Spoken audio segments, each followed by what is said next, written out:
Good afternoon, everyone. Let's give another minute or two for everyone to join, and we will then start our webinar.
Okay, well, I think we should start. Obviously, if anyone can join later, they will.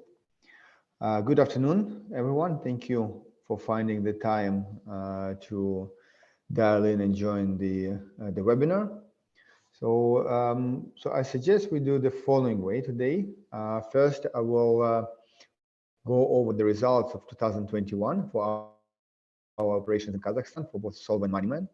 I know that everyone is very keen and much more interested in the current situation, the current events, and the results and how we operate today. But to fully explain our ability to navigate through the challenges of this year, we first need to explain what is our financial situation as we approach 2021. So that's why I think it's still important for everyone to understand the results of last year, even though 2021 might seem like a far and long time ago. But bear with me, it will take me a few minutes to go over those results. Then I will go over the plans of 2022, how we operate in today's environment and whether it had any effect on our operations in Kazakhstan. And after that, I will open the floor for questions and we will try to address all the questions that you might have. I think the best way would be if you drop your question into the chat, and then I will see the chat and address them in the order of appearance. Okay, so let me start with today's webinar. So as mentioned, I'll start with the results of the 21. Last year was a very strong year for our business in Kazakhstan. There are a few milestones that we have achieved, like receiving an S&P rating, and I think we are the only non-bank lender in the country, and also for the investors on the Mintos platform. It should also give you additional comfort that our numbers and operations have been reviewed not just by the auditors EY, but also by a very large and respectful rating agencies, S&P. And we received the B rating, which is in line with the leading banks in the country. So this is something which we are quite proud of, and it is a testimony for our results and achievements. In terms of the growth of roughly, we have doubled last year. Our user base grew to 3.5 million users, which allowed us to originate about $25 million of monthly origination. And the net portfolio grew to almost $160 million within a year. All of those operations are profitable. I will go into that in a second. And the result, our equity have grown to $42 million, obviously equivalent in the local currency. So when looking at the financial results, as mentioned, we have roughly doubled, in some aspects more than doubled our results 2020 versus 21. So the revenue in both Money and Man and Solve have doubled. The net income quadrupled. That is the reflection of the improvement in the portfolio quality. So the clients that we have attracted and the portfolio that we have created over the last 12 months is improving over time. So it's a higher quality portfolio versus 2020. And this means that this portfolio has generated a higher net income on the base of the revenue. So as a result, the net income growth rate is outpaced the growth rate of the revenue. The portfolios have doubled, and obviously all the net income we kept in the business and reinvested in 2022. So this increased our equity position, and it increased the equity buffer that the business has. So in MoneyMan, 1/3 of all the assets is equity. In Solve, 20% of all the assets is equity versus roughly 10% of the requirement by the regulator. I'm stressing this component, the equity part, because this is actually very important for the debt investors. And I understand most of the listeners on this webinars are the investors through one of the platforms like Mintos, or they are direct investors, or they're investors in our bond that we have issued in Kazakhstan. And the equity is basically the safety cushion that the debt investors have. And this is the additional equity will help to absorb any potential shocks and volatilities that we might see or might expect in the coming year or two. So bigger the equity, the safer your investment is, the lower the credit risk of the company. So that's why I'm stressing this component, that the equity has grown significantly over last year, and we have kept all of it in the business, and we are not and we have reinvested it into the 2022. Now, I guess the question which everyone is asking is how the business will continue to operate through the current unfortunate events and the volatility in the market. So there are three important aspects. The first is the liquidity. So kind of our ability to maintain the daily operations to service the financial obligations. At the end of the year, we had a significant liquidity buffer of $7.5 million. Our monthly cash in, so amount of money that we actually receive on a monthly basis into our bank accounts from the portfolio, is $23 million. In addition to that, we also have an unutilized credit lines from local banks in the amount of roughly $6.5 million. So this together makes us very comfortable and confident that we will be able to obviously service all the obligations that we have in front of the investors. And in addition to that, we will continue obviously to grow and to develop the business in 2022. So actually our plans for 22 that we have put for ourselves at the end of the year, they did not change significantly, even despite the recent events. So we're still committed to the region, we're committed to the business, and we'll continue investing into the growth of our operations in Kazakhstan, as this is one of our key businesses in the group. The other important, obviously, issue is the portfolio quality. And as I mentioned earlier, and is what you could see from the growth of net income, that the portfolio has improved significantly over the last year. And this can be reflected in the NPL rates. And you can see that the NPL rates across the businesses have reduced, basically highlighting the improvement quality of the portfolio in both Solva and Moneyman businesses. The third component and the third worry that obviously some might have is how will our business be affected by the FX volatility of the local currency of tenge. Well, the majority of our exposure to the borrowings in euros and dollars is hedged, so 98% is hedged. We had some unhedged position ruble versus tenge because we have been raising some funding in rubles to fund the growth in tenge. But actually, today, because tenge has appreciated versus the ruble, this doesn't have any negative impact on the Kazakhstan operations. If anything, it actually has a positive impact on the operations, and as a result, our balance sheet is as strong as ever for Kazakhstan business. So strong equity position, good portfolio quality, liquidity cushion, and no FX risk. So these are the key components which will help us to navigate through 2022, and we will continue to follow and monitor those potential exposures. So we will not be taking unhedged euro-dollar exposures. We have addressed the credit provisions and the credit policies that we have to make sure that the portfolio quality will continue to improve, and we will keep maintaining the liquidity buffer and the liquidity cushion in our operating companies to make sure that we don't have any liquidity gaps as we run the business. So this is just summarizing what I have outlined. We continue to work with S&P on our rating. We obviously, in the current environment, I think the main goal is to keep our rating unchanged, and that will give us the ability to continue raising funding into Kazakhstan business throughout 2022.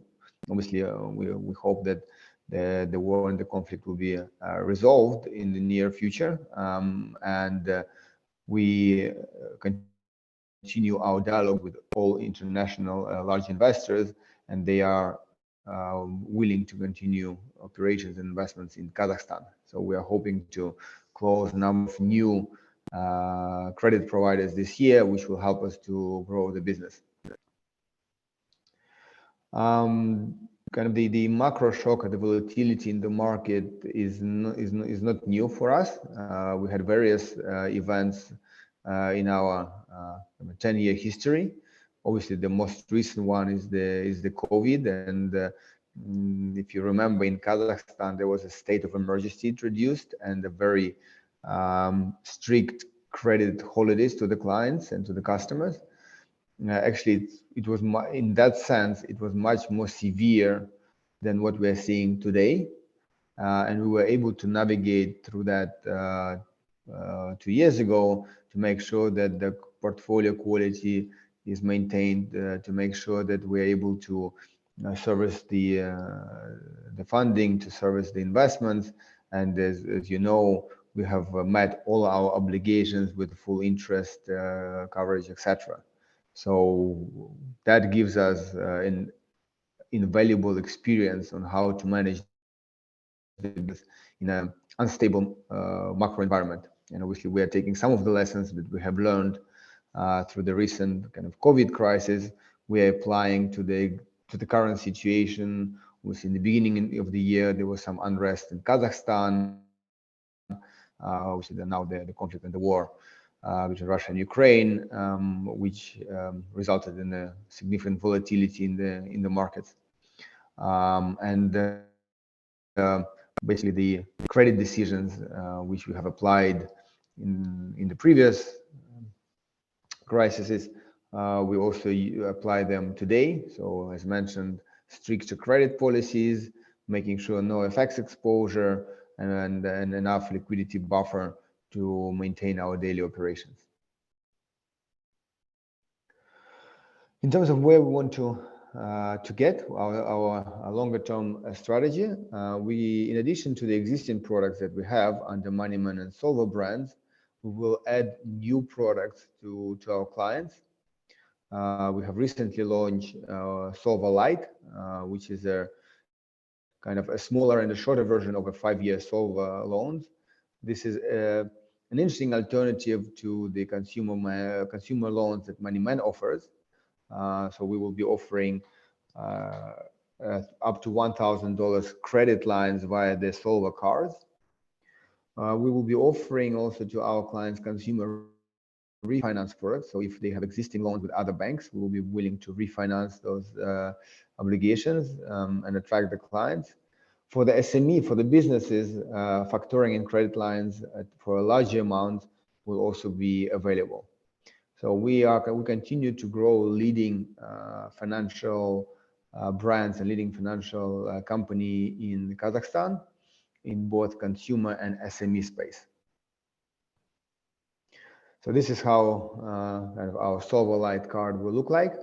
Very easy and convenient. Again, this is our selling point throughout our operations, that all the products that we offer to our clients are very easy to use, convenient, mobile friendly, and the new product Solver Lite is exactly that. So it's an easy app that you can install. You get the card and you can use it for your kind of everyday needs, as attractive cashbacks, comfortable credit lines, overdrafts, etc. So as mentioned, over the next couple of years, we're looking to create and to grow our operations and become the leading SME providers. And this is a particularly very interesting segment of the market. The quality of the clients is very high. So these are like good businesses, good small and medium enterprises that historically haven't had access to credit. And we are not just convenient, but in many cases the only opportunity for those businesses to get credit and grow their business. So like revolving lines, BNPL for business, factoring, like working capital solutions. So we will continue to focus on that segment, and that will be the key growth factor for us for the next few years. At the same time, we're trying to become an alternative to Kaspi, which I'm sure many of you have heard, who have a very large market share and is a great success as a company, as a bank, as a great financial institution with good services. So we are building an alternative to them, so clients actually can also have an opportunity to use Solver as their financial assistant, help with the grocery, with shopping, with savings, with credits, etc. So it's both debit and credit card provider. So this is, in short, our results, our strategy, and I think now we will move to the more interesting part, the Q&A. Okay, so I see there are some questions already.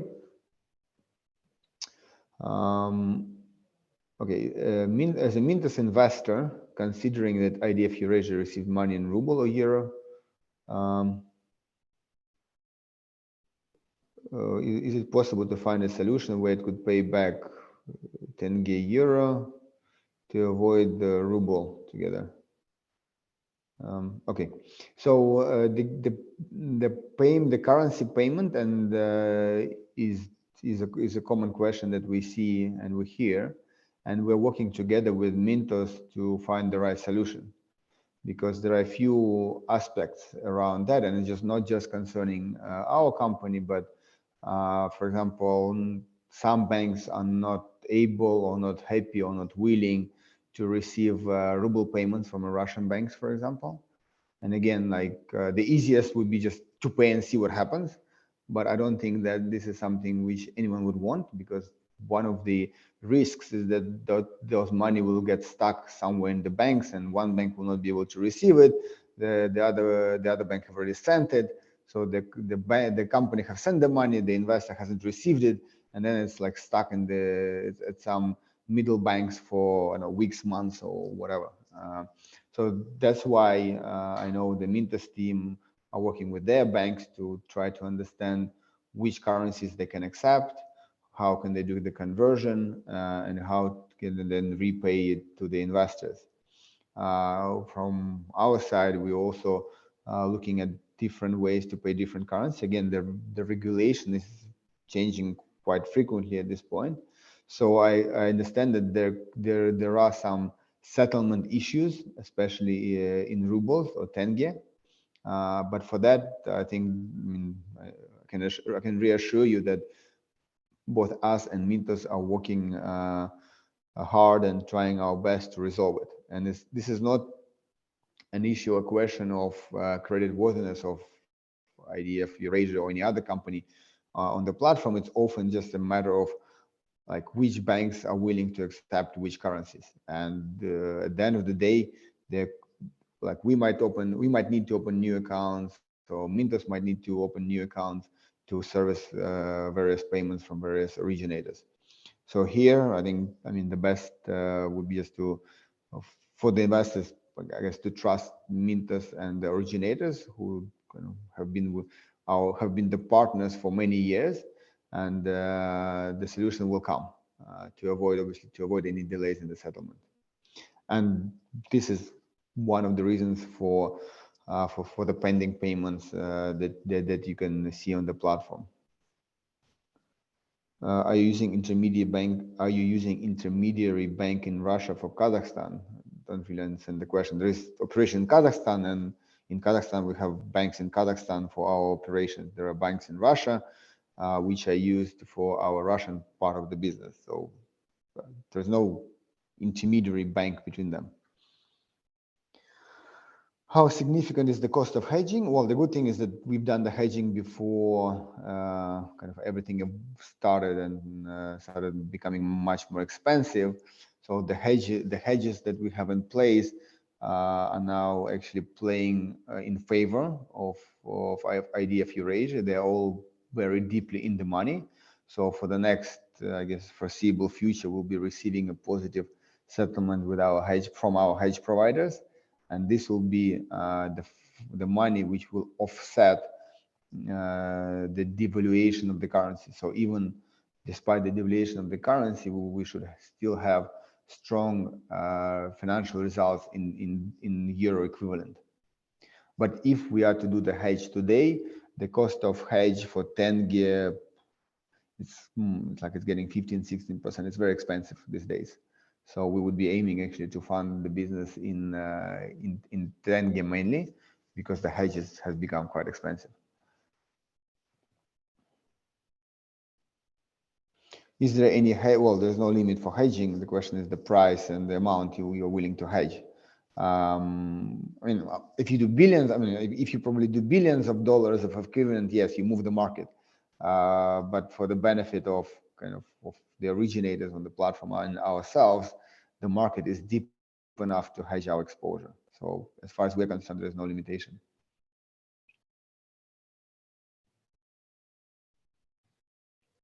In terms of the payments already addressed, there is the issue around the flow of funds between different banks. So not all the banks are willing to work with every bank now from the region. So there is just this technical delay. We are working for this to be resolved. The negative part is that in investing in Mintos right now is that Kazakhstan currency is dropping against euro. That's the one downside, but to offset the return in tenge is higher. So actually the question is not whether it's dropping, the question is how fast do you expect it to devalue? And does the extra return offsets this devaluation? And if you actually look in the longer time horizon of like 2 or 3 years, the premium is usually large enough to cover the devaluation. So I think overall investing in 10-year, if you look at like a 3, 4, 5-year horizon, is an interesting opportunity to enhance the yield. But you obviously need to make sure that you understand the originators that you're working with. So like make sure you analyze their financials. If they have the audited financials, that's a big plus. That means like there's an independent eyes looking at the numbers and verify them. Which if it's verified by Big Four, it's more credible. Then the next question is the ratings. If they have the ratings, okay, who's the rating agencies and how high is the rating? Again, an independent pair of eyes who have verified and made the analysis. And once you understand the originator, once you understand the risk, yeah, I think the Mintos is a great platform to get high yield investments.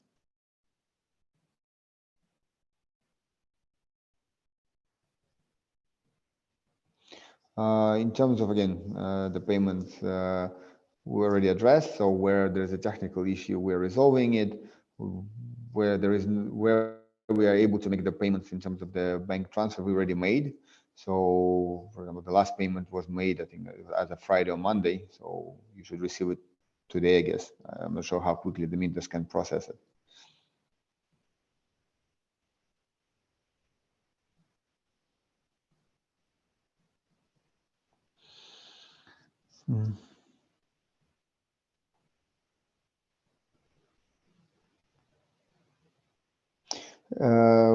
Is it possible for the pending payments in rubles to be reinvested? Well, we are looking at at options with Mintos, how to settle those ruble payments. And I think we should be able to find an interesting solution maybe this week. But this is something which is not just our issue, it's like issue for many Russian companies in settling their international debt, whether it's corporate debt, whether it's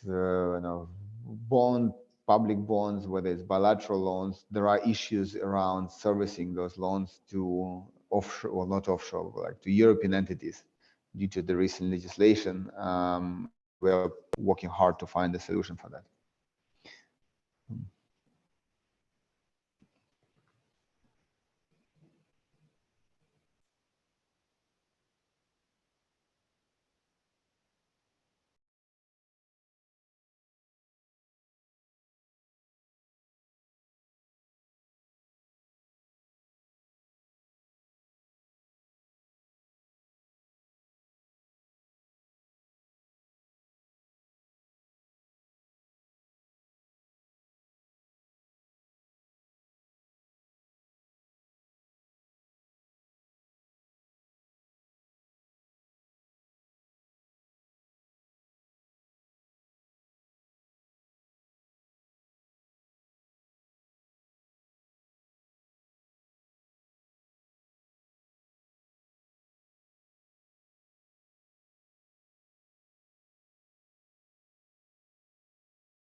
Okay, good. It's great, yeah. Not allowing me to speak is very useful. Sorry for that. So in terms of, as I mentioned, I understand the key question is around the pending payments, and I cannot stress it enough that the issue is in the ability of the banks to send or receive the money. And again, each bank has its own reaction to the sanctions that they have read. So that's why, to avoid kind of the blocking of the accounts and the freezing of the money in between the banks, we're trying our best to make sure that the pending payment, that the payments are made in as much amount as possible and as little time as possible. But there are those settlement difficulties these days.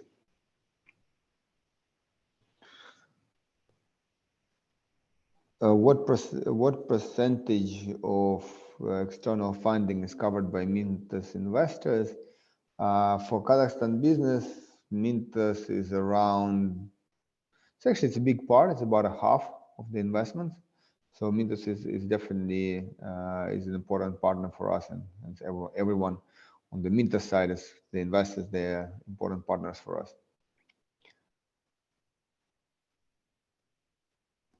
Has the people ability to pay back their loans in Kazakhstan changed in the past 3 weeks? So far, we haven't seen deterioration in the ability to repay the loans. So the cash in is in line with the plans. We see that the quality of the portfolio is strong. So, but despite that, we have made the credit policy tighter. So we anticipate that there will be some deterioration in the ability, if people's ability to pay. So we made the credit decisions a bit stricter.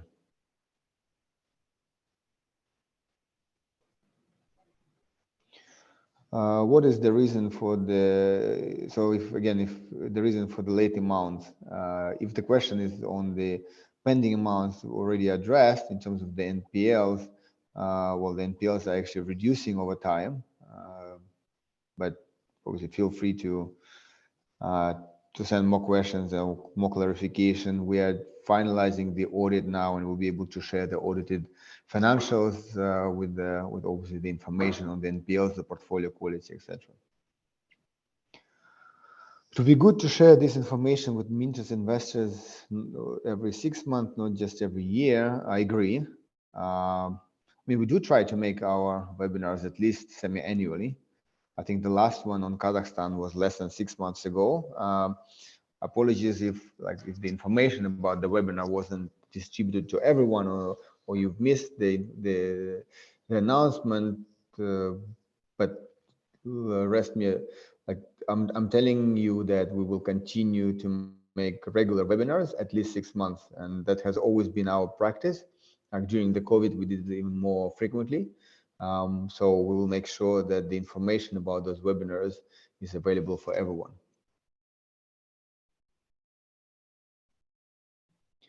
Is there a risk but that the counterparty that provided the hedge will default? Well, there's always a risk, right? We all remember 2008, and that was one of the problems, and why kind of it was such a widespread crisis is because the financial institutions which had transactions with the counterparties could not service their obligations because their counterparty has defaulted, and there was like a chain reaction.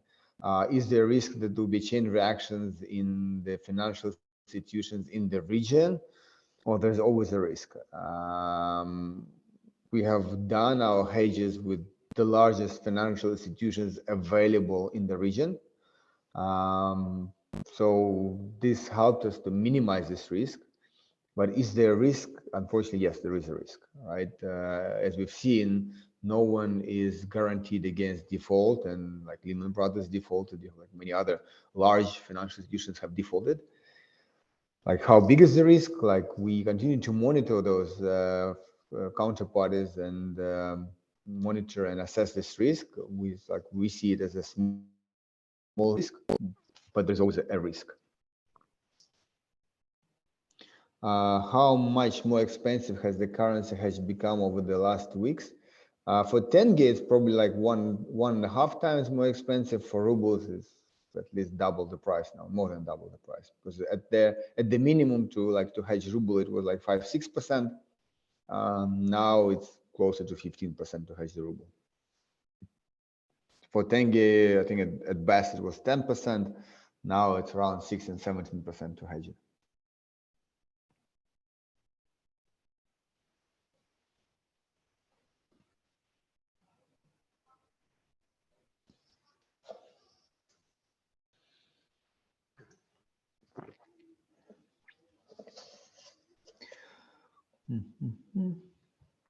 Okay, so and again, I think the important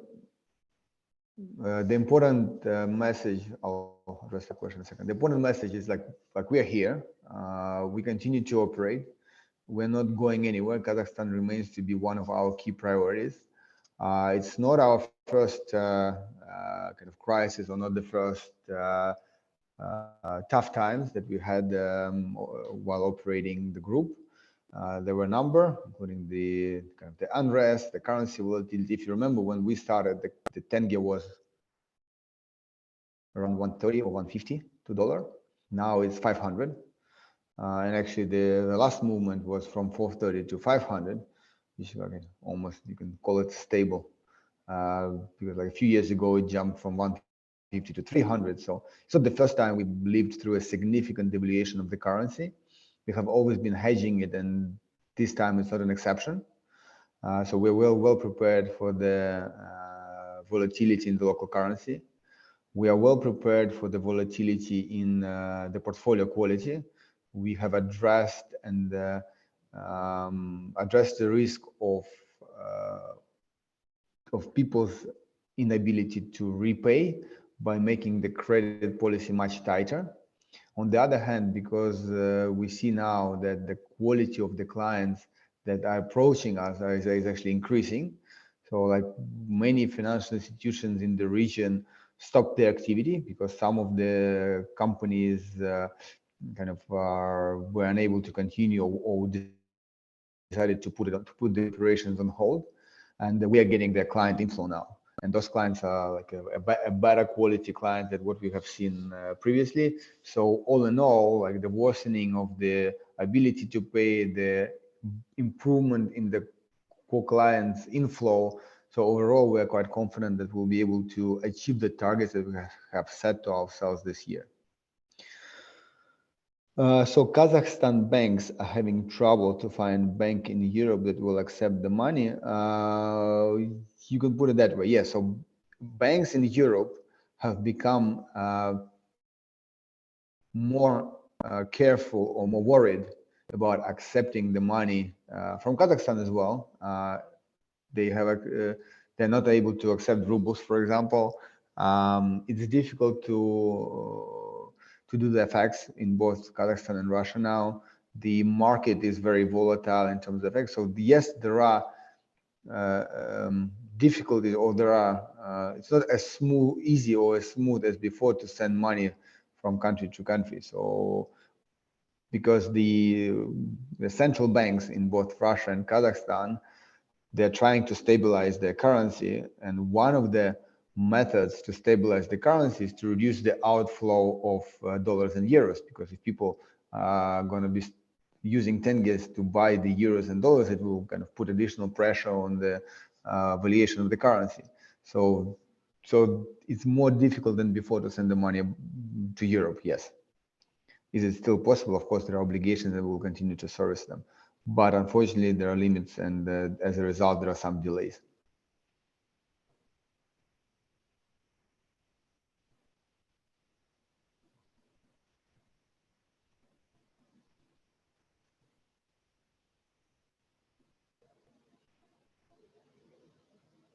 Yes, it's the matter of trust to service the obligations. And again, on our side, we have been servicing all our obligations. How many years we've been working with Mintos? 6, 7 years through all the crises. And we will continue to do so. If there are some delays, I mean, I'm sorry, but you will have to live with it. It's a difficult situation for everyone. And if you look at some of the public markets, you will see that a lot of bonds have devalued. I mean, even look at the equity of Kaspi, right? Like, and you can say, well, whose fault is that, right? Kaspi is not a Russian bank. They're doing great. The operations is good. The financials is awesome, but they have lost 80% of their value. So unfortunately, the current awful events have impacted all of us. And if a week delay in waiting for your money is the price you pay, I mean, you're lucky. There's a much smaller price than many other people had to pay through those awful events. So yes, you'll have to wait. Have there been foreign currency control in Kazakhstan in the past? Yes, there were even stricter currency controls. For example, during the unrest in the beginning of the year, the central bank has stopped all outflows to other countries for, I think it was for about a week or two. During the COVID, there was also some, there's always a control in place. The question is how strict it is. In COVID, there was also controls in place, and you have to justify all payments abroad. So Kazakhstan has always been operating with FX or currency controls. What has changed is how strict those controls are, and what is allowed and what is not allowed. Obviously, when things are great, all you need to do is to register the payment or show why you're paying this and to whom, and that's it. When things get volatile and less stable, like the beginning of the year for Kazakhstan, they can shut it completely. But what the history showed that this is not the long-term intention of the government. It's just a measure to stabilize the financial situation in the country. And as the situation is resolved, the currency controls are lifted, or the severity of those controls are reduced. So we expect a similar situation now.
Sorry, technical issues.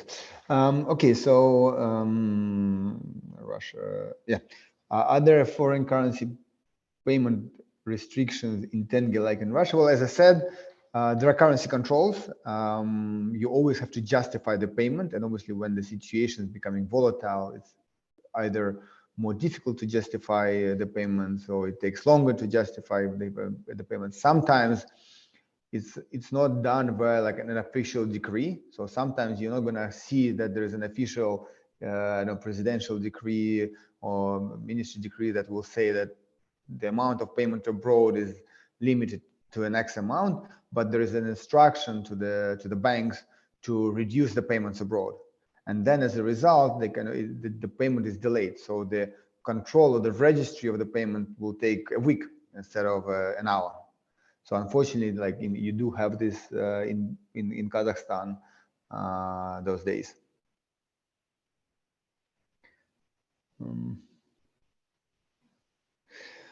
If we had to expand to another country, what would it be? Now we're actually focusing as a group in expanding into Southeast Asia. We have launched our operations in Vietnam, in a slightly different business, not in lending business, but in investing in NPL portfolios of banks. This is a business we have been running in Kazakhstan for a while now. It has a lot of synergies with the existing business, the lending business, because it's still managing a portfolio. So the CRM system and our expertise in understanding the credit risk of unsecured consumer loans and to managing it is well applied in NPL investments. And we have launched that business in Vietnam at the end of last year, and it's developing quite well. So we will be looking to expand into more countries in the region, like Thailand, Philippines, Indonesia. So we're looking at those markets to enter as an IDF group. So we have emails. We have two emails. IDF Eurasia.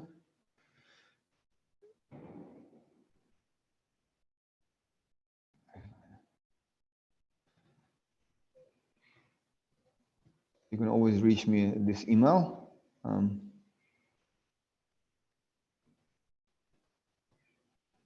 And you can also email our investor relations team.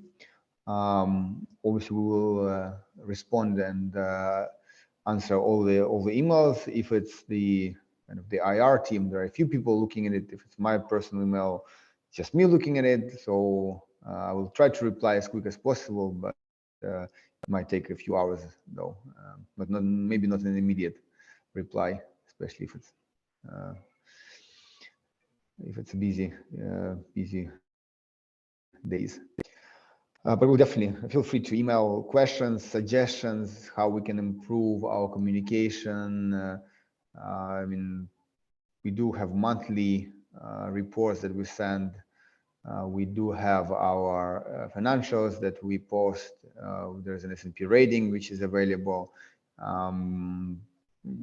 We want to be as transparent as possible. And any suggestions, feel free to send, and we will do our best to accommodate and to improve our communications with investors.